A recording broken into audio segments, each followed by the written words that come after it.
Hello, everyone, and welcome to What's Your Story? Kathy Bacon here in Washington, Seattle, Washington.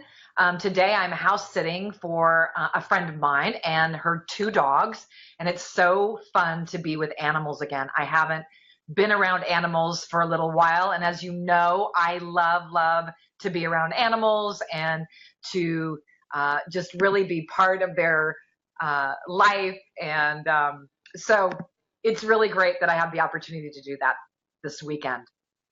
What's Your Story is a show that hosts guests that have a story to tell. It could be about trial, tribulations, triumphs, angst. It could be about anything that has happened in their life that they would like to share. It's all about a journey. There's no judgment here. So no matter what the story is, this is everyone's own unique story. I post these videos on my Facebook page, Kathy Bacon, What's Your Story Radio. They are also on YouTube on my channel, What's Your Story. They are on my website, www.kathybacon.com. And so there's many ways you can see these videos. You can see who I've interviewed. Again, I want to thank you for all of your support. I want to thank you for your emails. It's just really great that you participate in what I'm doing. And support means everything to me. And doing this means so much to me. It's my passion to bring you people from all over the world that are willing to sit here on a live broadcast and tell you their story. So today I have a guest, and her name is Kaye Peters. And Kaye is a pretty amazing woman. She is 80 years old. She enjoys public speaking. She's a published author, and she considers herself an advocate and representative of example of seniors' lifestyle potential. She, after her freshman year at the University of Minnesota, she chose to find a place in the world of employment. In 1956, with organizational and typing skills, she worked as a legal secretary. After 9 years of various administrative assistant positions to lawyers, corporate executives, she moved into the entrepreneurial business sector. She had garnered the mechanics and contacts to launch her niche creation, her own executive search firm, which she operated for 21 years. Soon after retiring, she was fortunate enough to enjoy avocation teaching emotionally impaired teenagers for 4.5 years in a charter school. She's been married 3 times, and she's telling us about that. And besides making a living, she was a parent of 2 sons. The younger lives locally, and the eldest took his life in 2011 when he was 46 years old. She shares this and other experiences publicly through her blog and also in her videos. She's made, like all of us, good and not so good choices in her life. Notwithstanding, she's enjoyed the privilege to have many of these choices. Her life learning is vast, and she's happy to pass on anything and everything that might help others, and I can attest to that. In 1990, she moved from Minnesota to Phoenix, Arizona, where she belongs. Life passes really quickly. And as I've said before, if Grandma Moses could start painting at 78, I can start a blog. And she did that in 2015. So we are going to talk to her today about this and so many other things that she's willing to share. And I am really happy and I am very grateful to introduce you to Kaye Peters. Hi. Hi, Kathy. How are you? Good to see you. Very nice to see you too. All the way in Arizona. Pardon me? All the way in Arizona. All the way in Arizona, and you're all the way in Seattle. Yeah. Isn't that the Come beauty? visit me sometime. That's right. I'm going to. Don't you worry. You've already put out that invitation, and I'm coming. Love to have you. Love to have you. So, what makes July 4th, 2015 significant besides being the date you initiated your blog, which, by the way, is liferaise.net. If you're all sitting and listening to this right now, look it up while you're listening, liferaise.net, the interactive passage of energy between us. So what else makes it significant? Well, Kathy, really, that's the beginning of another life of mine here. That's the resurgence of when everything started changing for me. And I can't even begin to say how that all went, but it went very quickly and with no planning. When I started that blog, I had to get into the media sector, and that brought me to Facebook, of course. Then I joined up the Royal Society, and they tutored me within the making videos and all kinds of things. I started my page there. This was my new bloom. Yeah, as I would say. I just came into a new way of life, and I started using talents I didn't even know I had. Isn't that awesome? Mm-hmm. Mm-hmm. It's so great when that happens in our life, and when it happens out of the blue, it's so surprising to me. I always think I have it under control until something crazy like that happens, and you're like, wait a second. Yeah. And it happened that fast, too. I didn't have really time to clock it so much. It just sort of unfolded within itself. And here we are now 2 years later, and I'm talking to you doing an interview. Who could have predicted this? Certainly not me. Oh, you're here, and we're here now, and that's all we got. So we're doing this. Yeah, we are. Oh, you talk about, and you say this often, how you've been blessed. Yeah. Do you mean more than anyone else? I think everybody's blessed, but I'm saying that knowing what I've done in all my lifetime. We've got 80 years of activity here, and as you said in that bio, that's true. Good and not so good choices were made in those years. On one hand, I'm glad for everything I did because it made me who I am today. It made me who I am today. But on the other hand, there were a lot of risk-taking behaviors that I engaged in. And that's what I mean by being blessed, because I'm well able to look at my activity of life, and I'm honest enough with myself to know that by the grace of God, I am here today. And that's the way it is.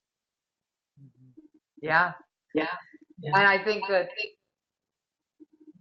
I do the same thing. I look at my life and I think about all the ups and downs and the roundabouts and the good and bad and the ugly. And I think, gosh, I'm so lucky to be here. And, so many times I think we sit and we stew about those bad times that we stay there. And we have so much to be thankful for, really. I mean, you're a great example of that. You're 80 years old and you're sitting here with all you've been through saying that. Yeah. And there is no end game to my life now. That blog that I started was the beginning of me going into my authenticity and excavating deep. And it is a painful experience when you first start doing that, but it doesn't take long it's almost fun. And it's just an ongoing thing. I'm working with something right now. I did a blog yesterday, which set it out clearly. And, I want to always bring it up and out of me. That's the only way, to my way of thinking, that I can achieve something and be authentic. Authenticity to me is vital. Yes. Vital. Yes. Mm-hmm. Yeah. It truly is. And if you've just tuned in, this is Kaye Peters, and she is an author, and we'll talk about this a bit, but also she has a blog, and I encourage you to go there. It's liferays, LIFERAYS.net. And she writes a blog there. And, you know, most 80-year-olds aren't on the computer. I don't know many. So this is quite a big deal, in my opinion. Oh. Yeah. So I'm so unsavvy technically, so I don't know that. But I just know my own little world, I know how to push this and push that to get this. But yeah, it's fun to do, and I would encourage, just as a caveat, I would encourage anyone who wants to do anything. iPhones are another difficulty. I have an iPhone. I don't have it hooked up to phone service, but I do use it for I make outdoor videos, and I use it for all my photography in terms of putting things online. You learn what you want to do. That's what it's about. I hunger in my own little way, just doing now what I'm doing. Yeah, yeah. You've always wanted to be a published author. Have you? Or did this just happen too during that sort of awakening period? No, when I was in my mid-30s, I wrote children's stories. I wrote 4 of them. And I was working for an executive of a very popular big fur company in Minnesota. And my boss traveled a lot, so I had too much time on my hands. And that's really when I started writing children's stories during my workday. I didn't have much to keep me busy. And so I submitted these stories. In those years, we didn't self-publish. At least I wasn't aware of anything like that then.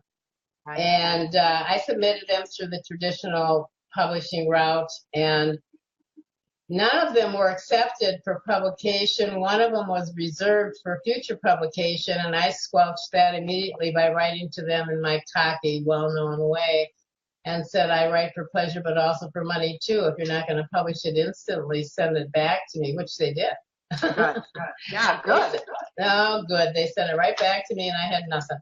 So I'm going to revitalize my children's stories. One of them I've already commenced. I have them all. I have all my manuscripts. They're little stories. They're read me a story things. Right. Okay, so I started doing those, and then I forgot that life got me.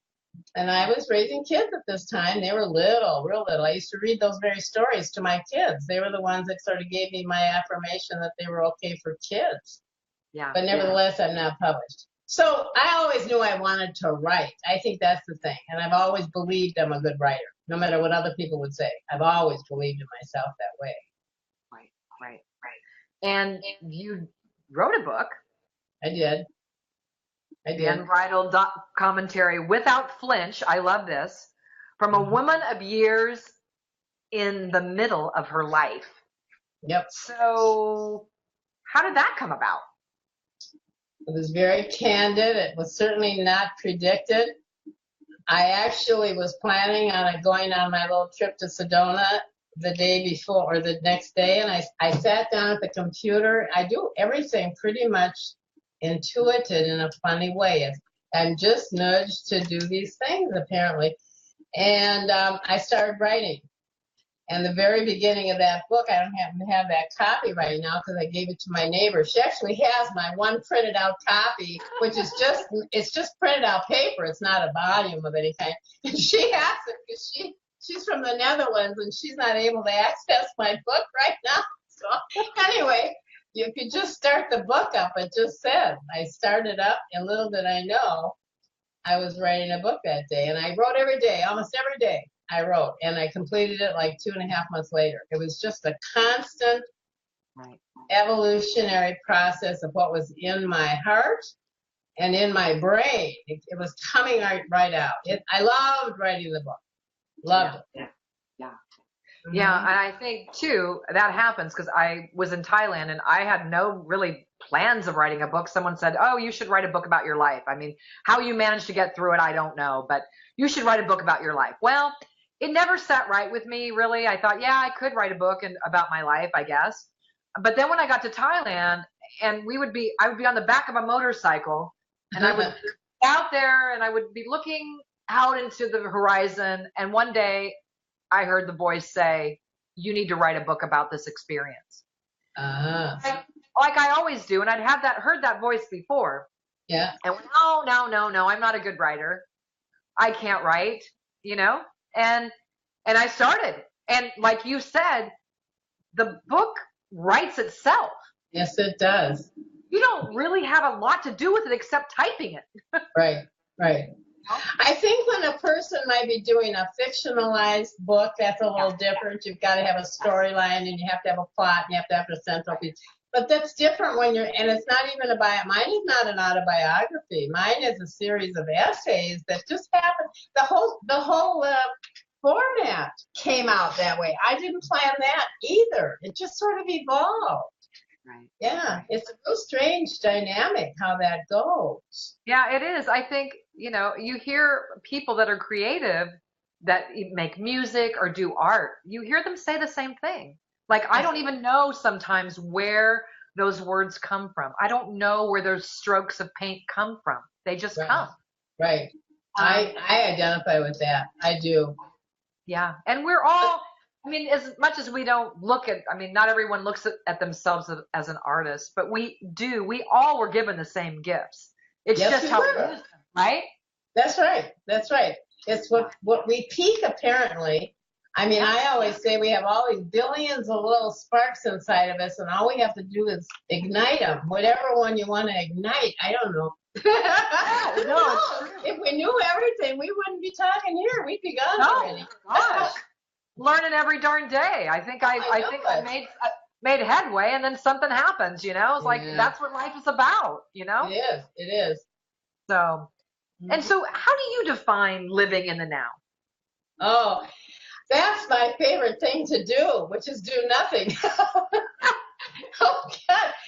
I read that book, The Power of the Now by Eckhart Tolle. I didn't even know about that man. Everybody else I knew about him, but I was just brought to the attention of his writing and him not too long ago. How I do is I just get up in the morning. I really do. I get up in the morning. I have the opposite of this, by the way. I do keep lists in terms of groceries. I keep lists of I make appointments, put them on a calendar. But what I'm going to do on a day-to-day, a life day, I don't plan that. Right. And I get up in the morning and I refer to it as I hit my go button. Literally, that's how I think. And I'll take care of the shower and whatever I do, coffee, dog feed, cat feed. But from then on, I'm following my nose and my ears and my eyes. That's it. And so help me, life unfolds back to you and you just get on with whatever is coming to you. That's my experience anyway. Yeah. And what I find in this living in the now is it's far more exciting than anything I had tried to plan. And I'm one of those people anyway that I have curiosity that won't quit. And so it's just like, what's going to happen today anyway? Really, where am I going? What am I doing? I had my neighbors here for 2 days off and on, not just all day, but they came in and interacted with me, and I love them so much when they're here from Holland. And, you can't plan things that the universe takes care of you. The universe knows exactly what you'd love to do. That's what it's about. Right. It's a poster. The universe knows exactly what you'd love. That is a poster. I got to do that after we're done with this. I got to write that one down.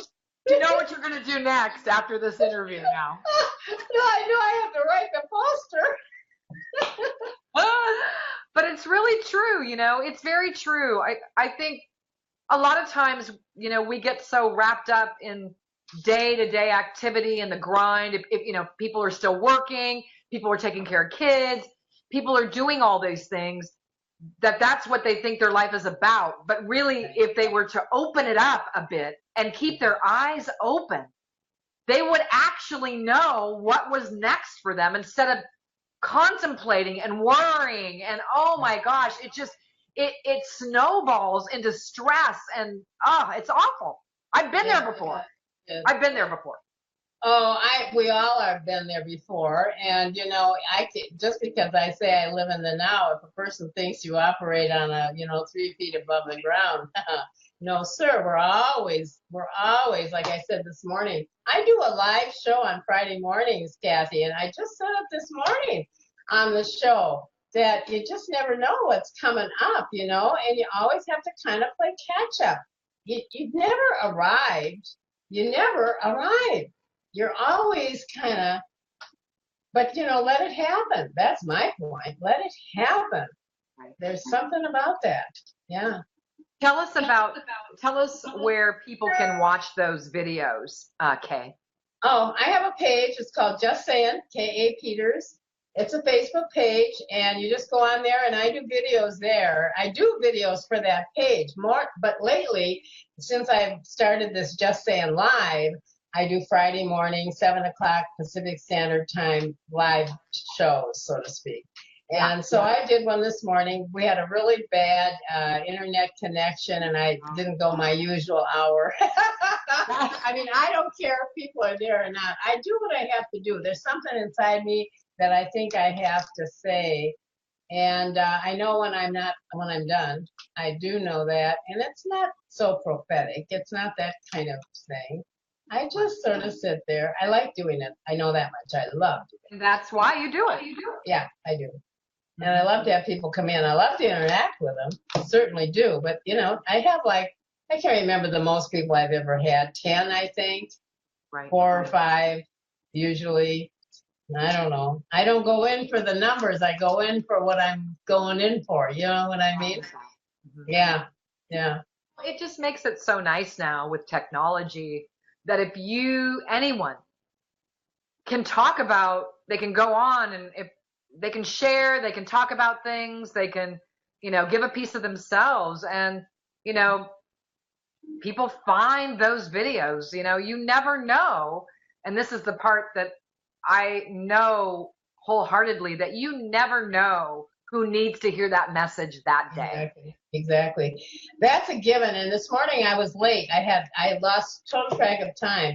Ordinarily, every time I do anything that's like this, I would, you know, prepare myself and ground. So I actually grounded on the video because I hadn't done it. I was all I could do to get on there on time. And so I did the grounding, but that's the actual assumption of it all, that whatever I say, however it comes out of my mouth, and for the ears that hear it, it's meant to be just that way. I don't critique it. I don't ever trash when I'm doing a regular video. I never trash a video. If people are there to look at you in a critical way, well, that's on them. That's not on me. Yeah. And that's how I think. Yeah.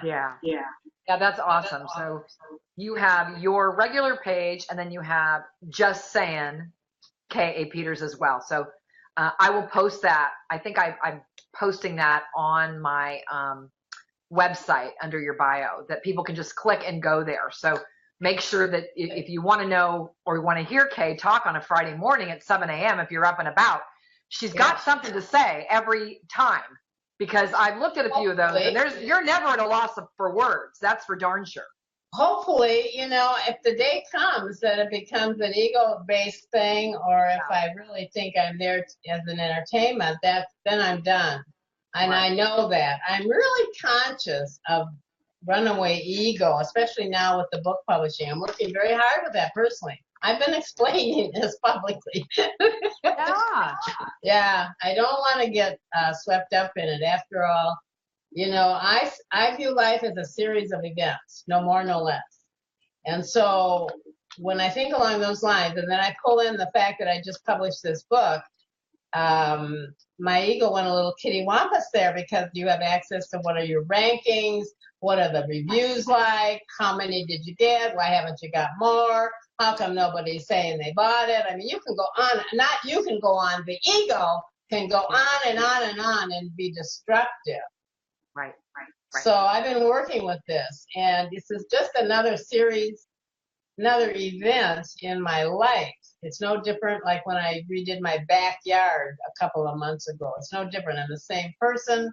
Doesn't make me any better. Doesn't make me any smarter.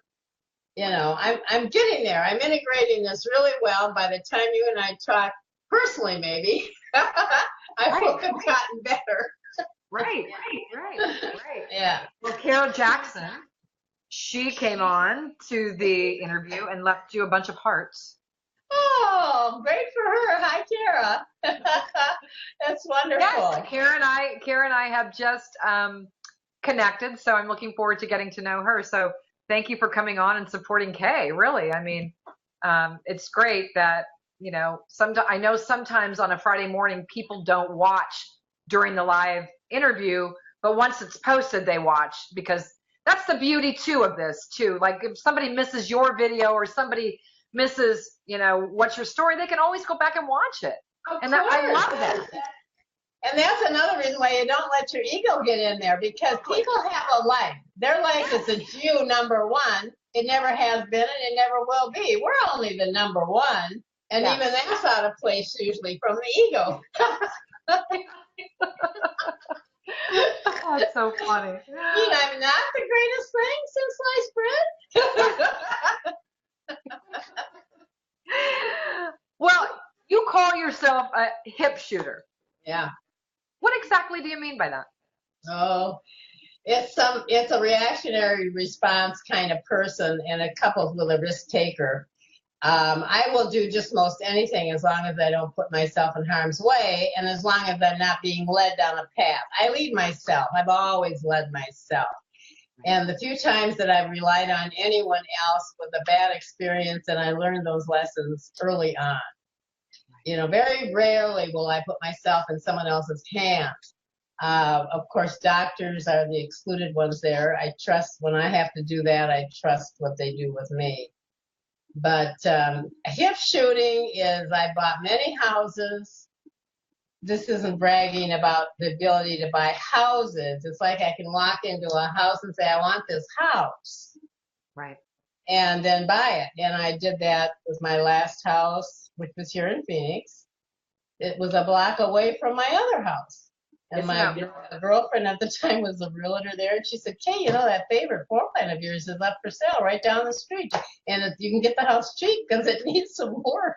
I said, oh, really? I walked down there and I said, yeah, I'll buy it. Put mine on the market, bought that thing. I mean, that's a hip shooter. Right. You don't spend a lot of time contemplating things. You just go, okay, this is it. I'm going for it. Pretty much. There are some bad aspects to it because when I'm like that, I see the beginning place I'm at and I see the end place I want to be, but I don't really take into too much account what you have to do to get there. I just do it. And so if I get there and then I realize, wow, look what you got yourself into, then I got to get myself out of it. But I don't get out of house deals unless I did a last deal. I almost bought another house not too long ago. A farming thing, a ranchy thing. But that's another story. Yeah, go get that little guy. My dogs are barking. Get over here. Come on, I'm doing an interview. Just lay down over here. Yeah, I'm on. Come on. Good boy, Jake. Good boy. Come on, Clara. Come on. I've got Clara and Jake here with me today. They are in the studio audience. As long as they make a good comment. Yeah. And they're barking about something. I don't know what. They must have heard a little noise or something. Yeah, someone's rocking around the yard. Yeah, must be. I'm in good hands. I know that. I'm in good hands. Nobody will break in. I can't believe they're barking right now. Liz, your dogs are barking. Taking it in stride. I think I mentioned to you when I did videos, I had to get up for a timer one time and shut that off. My other dog was barking and giving me so much trouble, and he made me so damn mad, and I had to get him outside. And, just excuse me for a minute. Oh, God. You can't be bothered with us. Right? They're just like us if something's life is life. Life is life. And we don't sweat the small stuff. Right. Yeah. Okay. So what do you think about this? Like you said, you're a hip shooter. I don't want to leave that thought yet. Because I find what happens to me sometimes, and I am a Taurus. The bull. I get very excited about if something, like I get so excited.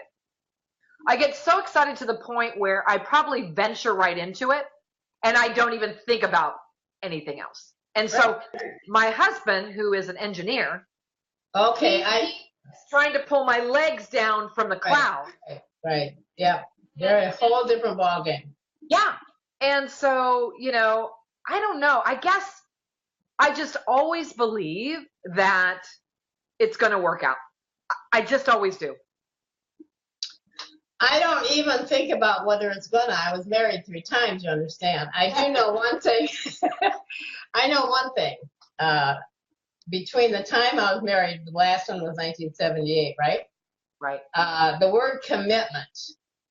I never really knew the full definition of commitment, really the way I believe it is now. And the commitment really does mean no other option. Right.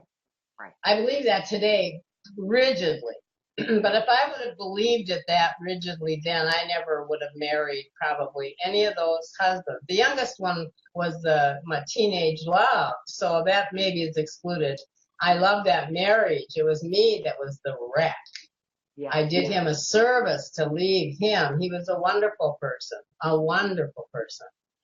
The next 2, though, were choices of mine.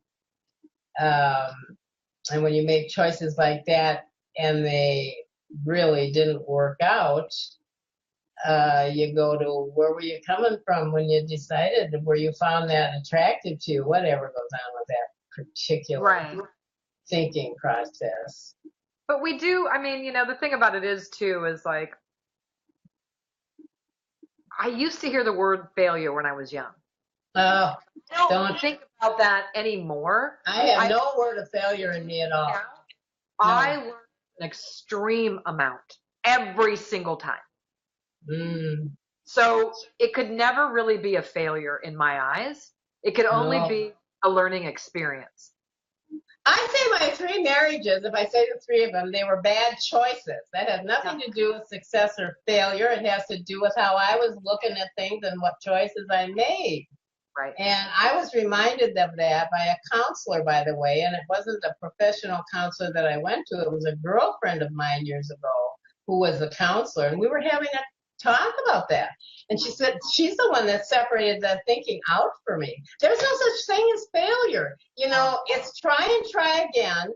And the unspoken word behind try and try again is you're either trying to make it better or it didn't work out, so you're going to try again. But one way or the other, there's no word failure in that. It's just try and try again. That's it. That's it. And it's great that we get to have more than one chance. Yes, that's what choices are all about. And by the way, making a choice is a big privilege. We hold our kids back. We don't let them, get to know what's what. We hold back adults if we think that they can't do it without us doing it for them. I mean, choice is a big thing in life.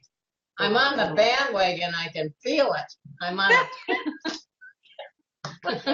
Whoa. That's all right. It's okay to be on the bandwagon. I think with your experience in life, people are going to listen. And, it's a lot different when someone says to me, oh, yes, I am a coach and I'm 25. Yeah, right. Oh. And I always think, how could that be? Yeah, it cannot, I would think. I mean, and then you hear of someone else who's 60 or, 70 or whatever, I'm a coach. Right. You've got I tend to think a little bit more of that. I only base it on my own experience, which is I've learned so much from 25. There's no way I could coach somebody else online. I tried to control everybody when I was 25, but that's a whole different ball game. The thing of it is, we are doing our thing, and age, by the way, is not a free pass to wisdom. I did a thing on that, a poster, and it's in my book. Yeah. We have already claimed out of the mouths of babes, children say the darndest things. These are quotes right out of my book. But the fact is, just because you're old doesn't make you wise either. If you had your head under a rock all those years and were complaining all those years and found nothing good in life, well, if you didn't find anything good in life, you're not going to say anything good about it either. So what's wise about that? Right. Nothing. Nothing. That's really part of who I am. I want people to understand I'm not a Pollyanna. I face life head on. I always have. Right or wrong, good or bad, I face it. And if you have to take some lumps, well, then take them. But get on with it. Yeah. I feel that way. Yeah. Yeah. You say everything you write, whether it be a blog or now your books, when you present your videos, or when you're hosting just saying live broadcast every Friday morning. You are totally unscripted and candid. You say that.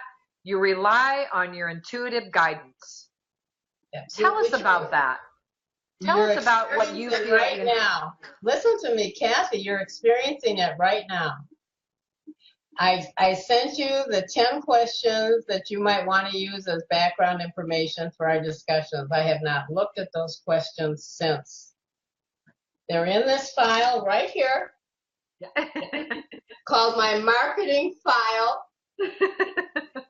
I'm a secretary before I'm anything. And it's in there as just a reference point along with a couple of other things that I've had to do for the book, right? Right.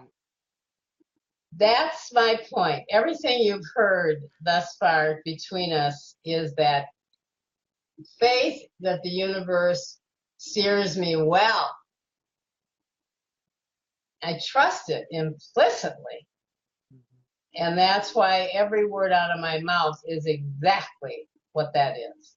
Every word I type on my blog, I make it. I don't sit there and write it first. The only thing I do with my blog is go through and make sure I have no spelling mistakes or grammatical errors. And I'm very good at both of those. And very rarely do I catch one later. But that's my only concern about it. Otherwise, what's there is there. Same thing with the videos. The videos I do nothing with. I click that button and I'm up and on, just like today with you. Mm-hmm. It's trust. And you know what that is, Kathy, it's faith in myself. I have a lot.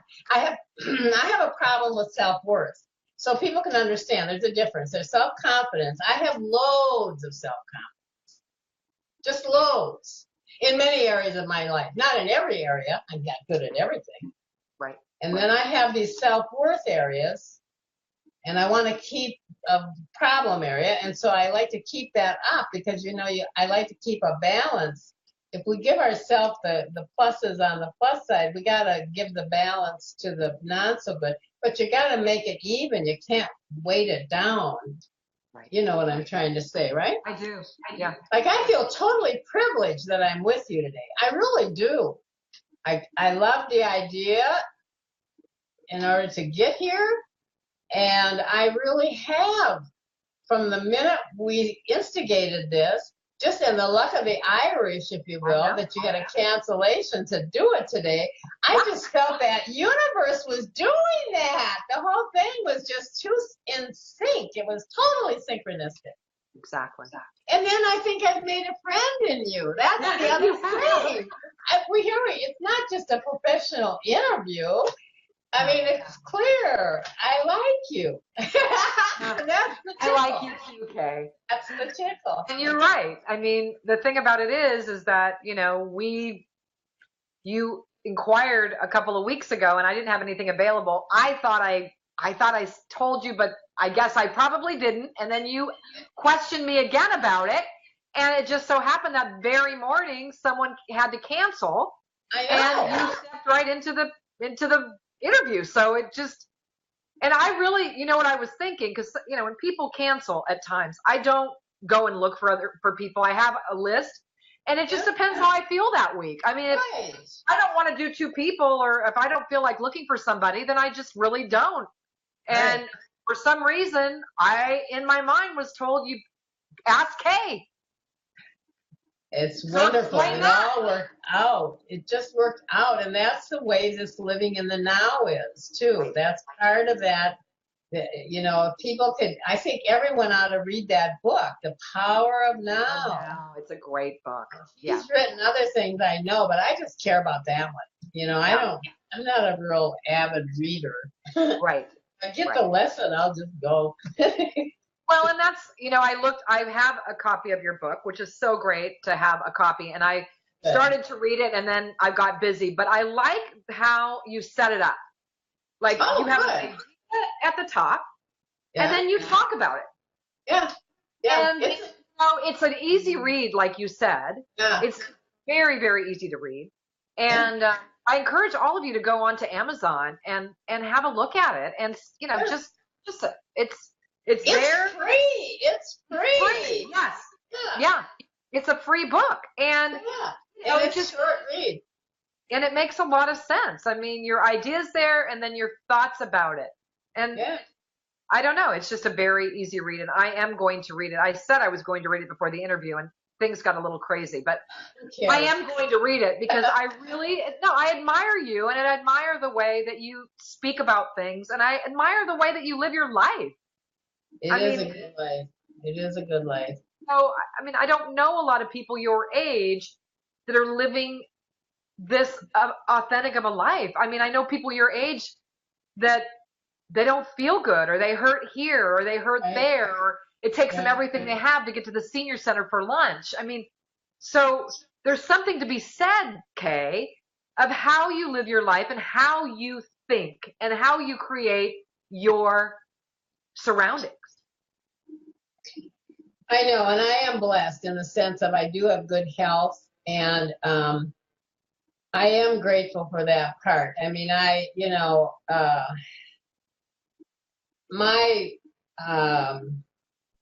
what's the word now? Heroine is Helen Keller. Oh, yeah. And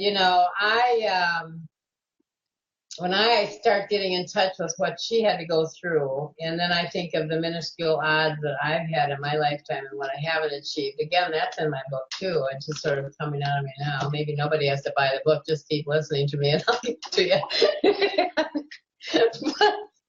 But the idea is that no matter what place we're in life, this is in the book too, but now it has to come out. My stepmother was blind, virtually almost blind for vast majority of her later years.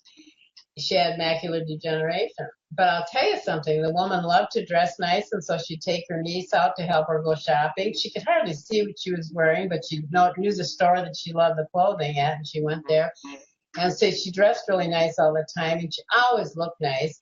And she lived to be 96. Now, she couldn't see herself, but she trusted her niece, right? This was, okay. She would paint, literally paint, until all those devices she had gotten from the Society for the Blind and all the other places you get. So she just couldn't see well enough to do it anymore. But that's one of those little sparks we have in us. Of the millions of sparks that I believe we do have in us, she had those sparks too, of course, and she kept those sparks alive until it couldn't be done anymore. And I believe we all have that. I think that's the damned ego again that might tell a person who has trouble with whatever that they just can't do it. The ego is saying you can't do it. But if you say, go to heck, ego, and let me see, I'm going to try if I can do it. I'm just going to try, just between me and me. Right. That's my frame of mind, essentially. Right. I mean, I hung the damn awning on the side of my house, and I talked about it, and that's in the book too. Oh no, that's in my other book. But but the idea is, you can dare to do something, and if it doesn't work out, you don't have to, get all bent out of shape and hate yourself because it didn't work out. Right. I mean, we all take a bigger bite than we can chew occasionally. So what? Just so what about that? Yeah. So what if they fell down? You don't get up? The fall doesn't matter. It's the getting up that counts. That's life to me. That's life. Okay, I'm screaming again. I always do this. I just get... No, it's totally fine. You're just passionate about how you feel. Yeah, I'm very passionate. I want people to understand I'm not a Pollyanna. I work hard at being who I am. I do. I love to accomplish things. Love to accomplish things. Right. That's where it's at for our own goodness. Right, exactly. It's not what people think of us. It's not what I wrote a poster the other day. Yesterday, did I post it? And it goes like this. It's not who you know. It's not who you know and who you don't know. It's not what you know and what you don't know. It's not what you have and don't have. It's about who you are. That's what it's about. Who you are. Okay, I'm done. Yeah, I had a little talk today with a friend of mine that I've known for a while. She's living in Brazil, and she reminded me of something that said, and it's really true for all of us, and if we could just remember it, we are here and we are all here for a reason, and the world needs who we each are individually. That's So exactly right. don't try to fit in and be what that person is or that person is. You have been given an individual piece to give back to the world, and that's what we're supposed to be doing. The mere fact that the Creator created us is enough reason to respect that creation and do something with it. Start by loving yourself. Yes, absolutely. Yeah, absolutely. And that's a toughie. Words of the wise, everyone. Love yourself. 2 words. Love yourself. Because right. if you do that, the world's your oyster, really. If you can love yourself and you understand how much you do and how you do it every day with fervor and zest and glee, then you can know how much you can love somebody else. But it's all the same thing. If whatever level you love yourself or don't love yourself is exactly the capacity you do or don't love anybody or anything else. It's just, everything is relative. Right. Yeah. So you're going on 81 here next year. So you're 80. Yeah. Little bit over 80. So do you do any mental mapping of what the future is going to hold for you? Because your mind, our minds, really, they really create our reality. So do you do any mental mapping? I don't have any, let's say, certain goals, if you're talking like that. I do occasionally have thoughts like this. I'm a realist, an optimist, and a dreamer all rolled into one, right? So the realist side of me takes care of that open-end part of this, which is all the years in front of me, right? And every now and then I'll have thoughts, and I will talk about it too, that I know when I can't safely drive a car, I'll turn in my keys very willfully. And I know I've read these documents for years where to own a car is much more expensive than to take a cab unless you're going to take a road trip. So I know these things that are facts. So, and it's maybe a little less convenient to take a cab, but I can still get around in a cab. That's the point. Right. Okay, so that's something that might be a little futuristic, mappy. I know I'll do that when. I also know that my son uses this phrase. I don't like it, but I think it is kind of funny in a way too. He says, when you start bouncing against the walls, I'll know that we have to do something a little different from how you live. And, but anyway, it is kind of funny in a way. But I know when I start, bouncing against the walls that I'm going to have to think about, do I need to go someplace else or do I need to have somebody stay here or check on me or whatever? I mean, I already am careful. I'm already careful. I turned 80, I turned 75, I turned 70. Right. Everyone gets that way, I think. You're a fool if you don't mark the things like, gee, that loose rug, I almost tripped and fell. I better take it away. If you haven't got enough common sense, you better start thinking. Right. So that's about what I do in the mapping department.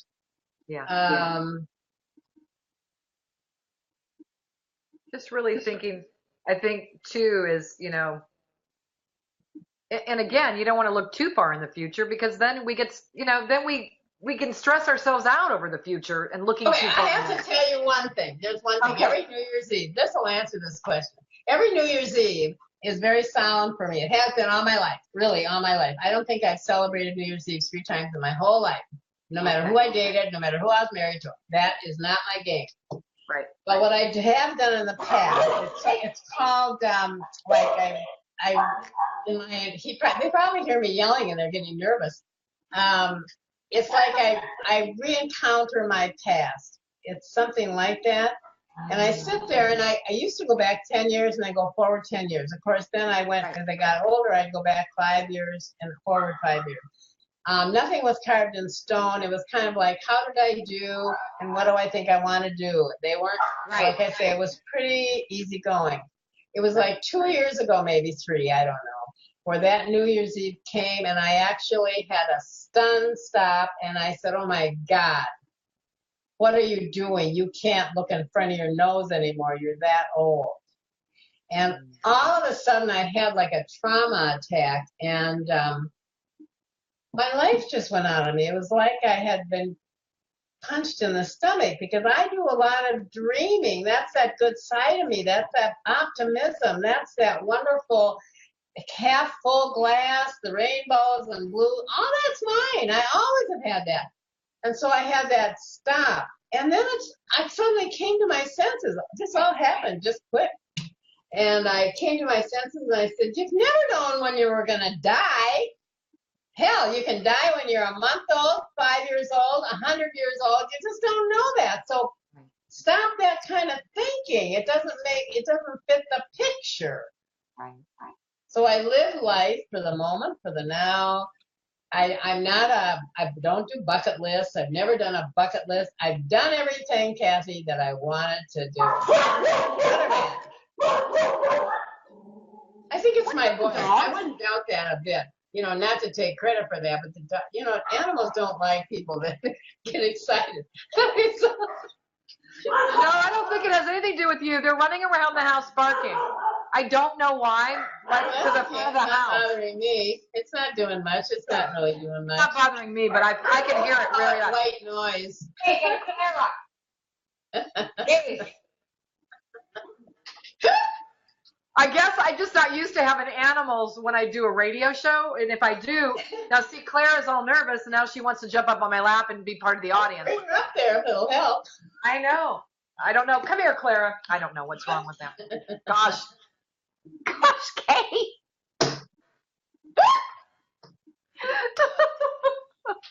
And I've got to tell you that Robert James Walls Jr. says this. Oh, gosh. Everybody that knows me knows I love myself, and I know I'm a baller in what I do coast to coast. So no need to wonder how I see everybody else. He. We are all ballers in life. In what? We are all ballers in life and what we are doing. All for one and one for all. Is that right? I'm almost thinking I said that. And he also says, Mama Kaye, her book, I can't wait to get it in my hands. It's such a super story. Love her passion, motion on that same frequency. Yeah. Rob, his wife calls him Rob, so I do that. He goes by Robert Wall. But I know him. I have Skyped with Rob. Thank you, honey. I haven't met him personally. He's threatened to come in town because he has relatives here, and I want to meet him, and I want personally, and I want to meet Jackie, his wife. But I've only seen them on Skype. Thanks a lot for that. Well, another thing too about you, Kaye, and you don't talk about it so much, but I've experienced a little bit of it, is that you're very intuitive. Yeah. It's getting more and more as time has gone on. Just this last 2 years, this has been escalating. I have a granddaughter who is very psychic. She's not a relative of mine, so this isn't it isn't inherited. But she kind of clued me in. 2 or 3 years ago, I took a course from her online. She does courses every now and then, and I found out that I can transfer universal energy. I'm not a healer, but I can transfer energy, okay? And I've always known I had a certain intuitive nature, but I never gave it much credit, and I never relied on it so much. Okay, I would say maybe 10 or 15 years ago, I made the decision to trust my intuition. And aside from if I ever got an inkling, jump on a plane, I would never do that. But anything else, I really try to listen to and do. Right. And I am really intuitive now. And I take it like this. It's my truth. And unless I'm proven wrong, it's my truth. Yeah. And if I don't have to say anything, I read people really well. I've always read people. The business and I didn't even know I was doing it then, really. But the business I was in, I was an executive recruiter, and I was on the phone with these people. I met very few of them. Right. I met everyone I could meet, but very few of them. I was a national recruiter. So very few came into Phoenix, Arizona. In Minneapolis, I met more because that's where I started the business. And my client base was there then. But then I turned national when I moved here. So yeah, I'm intuitive. Yeah. I'm intuitive. Yeah, you are. I think we all are, but some of us use it and some of us don't, right? Yeah, and you know, some want that gift. Come into your own with it. Yeah, that's really very awesome. Kaye is such an inspiration. Her story, her journey. Diana Harper commented. Oh yeah, thank you, Diana. So there's a lot of people now coming on. Oh, Kara Jackson, so wonderful. She's saying so. Kara is really sticking here with us, which is really fantastic. I'm happy to hear that. I follow Kara too. Oh, nice. Kara needs help. She's got a GoFundMe out there, and I'd like to say this if I can properly. If this isn't you certainly can. Kara has to have some eye surgery, and it's a pretty big surgery, and she's got to GoFundMe out there. And I've given to it. I can't give a whole lot, but I've given twice to it.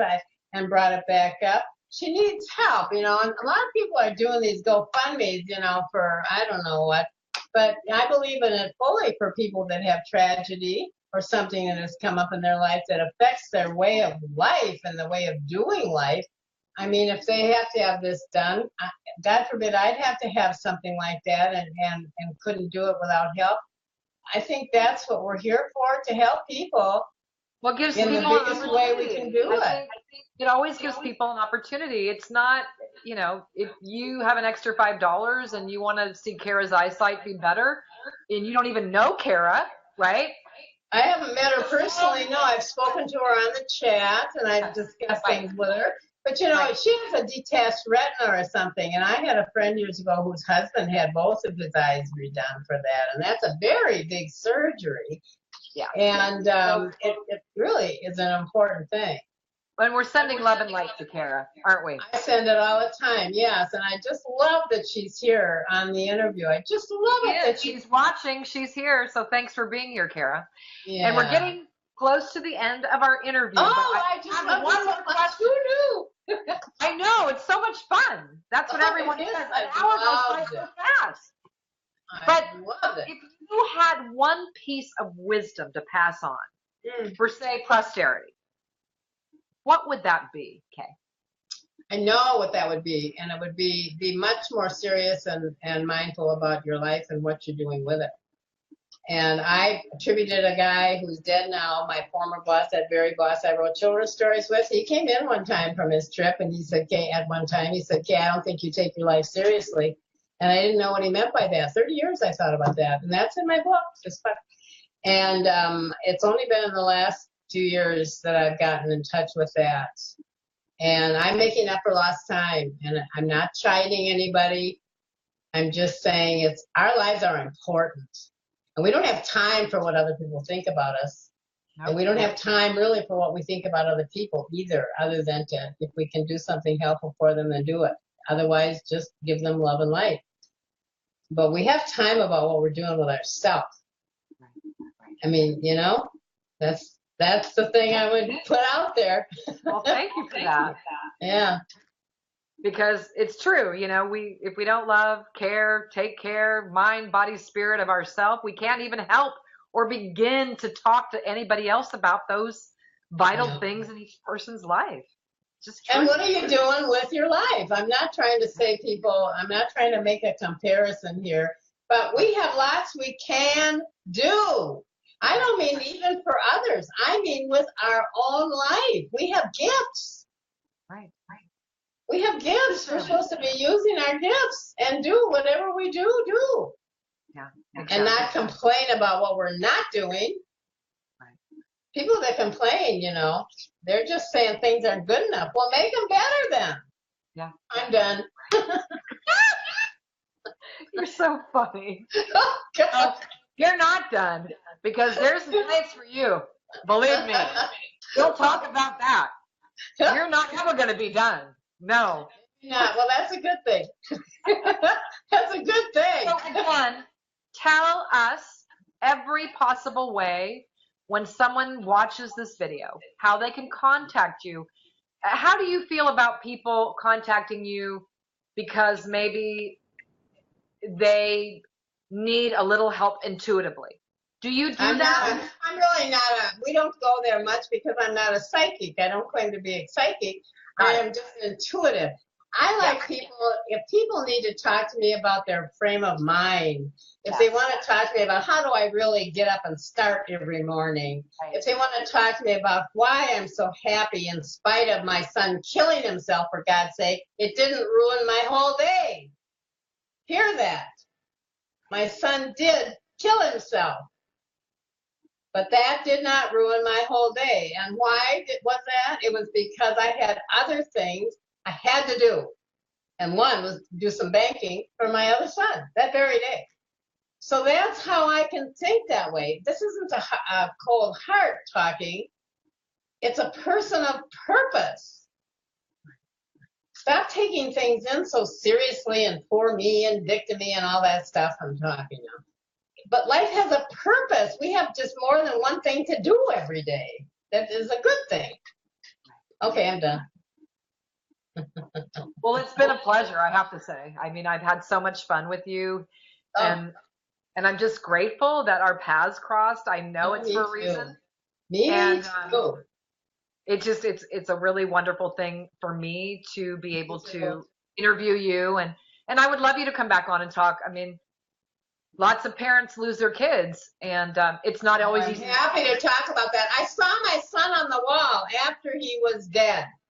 Right. So next interview, we can talk about that. For anybody who's had children who committed suicide, be assured they do not go to a hell.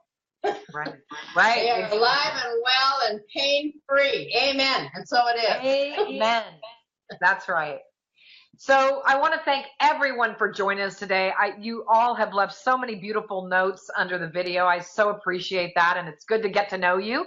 I'm really happy that, you know, everybody I interview brings new people to the interview, to What's Your Story, and that's what I want. I want that human connection with people. That's why I do what I do. It's really no more than that, because in this technological age, sometimes we don't get that. We don't get to look people in the eyes. We don't get to hear their voice.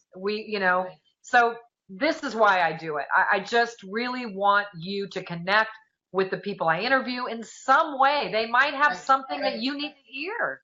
Right. And I want to know, and you're good at what you do. I mean, this is the whole thing. I love what I do. The whole thing. We are people that love what we do in this world, in our life, and that's what it's about. That's what it's about. So thank you, Kaye. I mean, really. Thank you, Kathy. So much for being here, and thank you everyone that tuned in to What's Your Story. You'll be able to watch the video, like I said, on www.kathybacon.com, on YouTube channel, What's Your Story, on Facebook. I will post it again today so that you can see it, and you can, if you missed this great interview with Kaye, you're going to want to watch it. And we will talk again. You will come on again, Kaye. There's no doubt in my mind. I would love to. You know that. I would love to. It's a given. All right. Well, goodbye, everyone, and I'll see you next week with a new guest on What's Your Story. Look forward to that.